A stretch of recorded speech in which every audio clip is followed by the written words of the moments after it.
આજે છે મહાશિવરાત્રી અને મમ્મીને બંને ગયા ભગવાન ભોલેનાથના દર્શન કરવા માટે, એ પણ ભિલોડાના ભવનાથ મંદિરે, અને સાથે સાથે મેળામાં પણ મોજ કરી। નમસ્કાર વાલા, હું રાખું બ્લોગર ભિલોડા અરવલ્લી, ગુજરાતનો આદિવાસી, અને સ્વાગત છે તમારું એક નવા વિડીયોમાં। ફાઇનલી આજે તો હું સવારમાં 5 વાગે ઉઠ્યો અને વિચાર્યું કે આજે તો છે મહાશિવરાત્રી, મમ્મીને બંને ભગવાન ભોલેનાથના દર્શન કરવા જઈએ। મહાદેવનું નામ લઈને આજના દિવસની શરૂઆત કરી અને દરવાજો ખોલીને બહાર જોયું તો અંધારું જ અંધારું। પછી તો ચૂલામાં આગ સળગાવીને મોટર ચાલુ કરીને ગરમ કરવા પાણી મૂકી દીધું। પછી તો પપ્પા પણ ઉઠી ગયા, એમનું ડેલી રૂટીન ચાલુ કર્યું અને મેં કાઢી દીધું મહેંદીનું દાંતણ। આજે તો મમ્મીને પણ મહેંદીનું દાંતણ કરાવ્યું। પછી તો મમ્મી કરતા હતા સફાઈ કામ અને મને વિચાર્યું કે થોડી ઘણી મમ્મીની મદદ કરી દઉં। પછી તો પપ્પાને ઓર્ડર આપી દીધો ગાય ભેંસનો વ્યવહાર કરવા। પછી હું આવી ગયો ગાય ભેંસનો વ્યવહાર કરવા તબેલામાં। આ તો વ્યવહાર બહુ જ ખતરનાક હતો। આજે તો મારા ભાણિયા વહેલા ઉઠ્યા અને સિસ્ટર બેસી ગયા આપણી આ દેશી સગડી પર ચા બનાવવા। મમ્મી બેસી ગયા મોબાઈલ લઈને આજની રાશિ સાંભળવા। સિસ્ટર ચા બનાવતા એટલી જ વારમાં મને ગરમ ગરમ પાણી કાઢીને નાવાની તૈયારી કરી દીધી। હું નાઈને બહાર આવ્યો એટલામાં તો મારા વિનોદ કાકા આવેલા। કાકાને વિડીયોમાં લીધા એટલામાં તો પૂછવા લાગ્યા કે સામા વિડીયો બનાવે છે। મને તો મેં તો કહી દીધું આપણે તો ઇન્સ્ટા, ફેસબુક અને યુટ્યુબ જિંદાબાદ। એટલી જ વારમાં તો કાકાને ઇન્સ્ટાગ્રામ ફેરી નાખ્યું। પછી તો હું પૂજા કરવાની તૈયારીમાં લાગ્યો અને ખેતરમાં આવી ગયો ફૂલ લેવા। એક નંબર પૂજા પાઠ કરીને આપણી ફોર્ચ્યુનર લઈને મમ્મીને બંને નીકળી ગયા ભવનાથ ભોલેનાથના દર્શન કરવા। ટાંકી ફૂલ કરાવીને આવી ગયા અમે ભવનાથ મંદિર।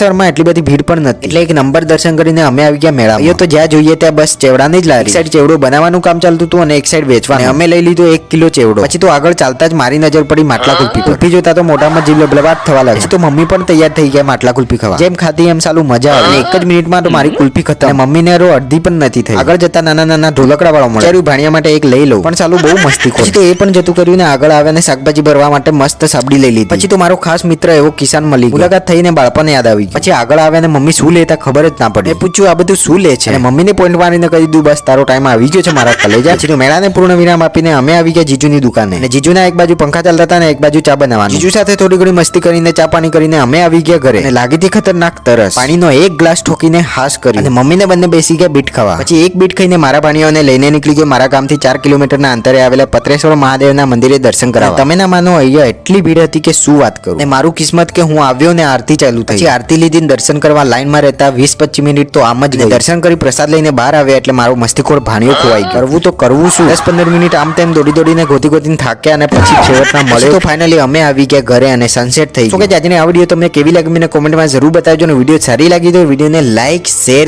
જરૂર કરજો। તો બસ આજની આ વિડીયોને અહીંયા જ ખતમ કરી મળીએ એક નવા વિડીયોની સાથે। ત્યાં સુધી બાય, ટેક કેર।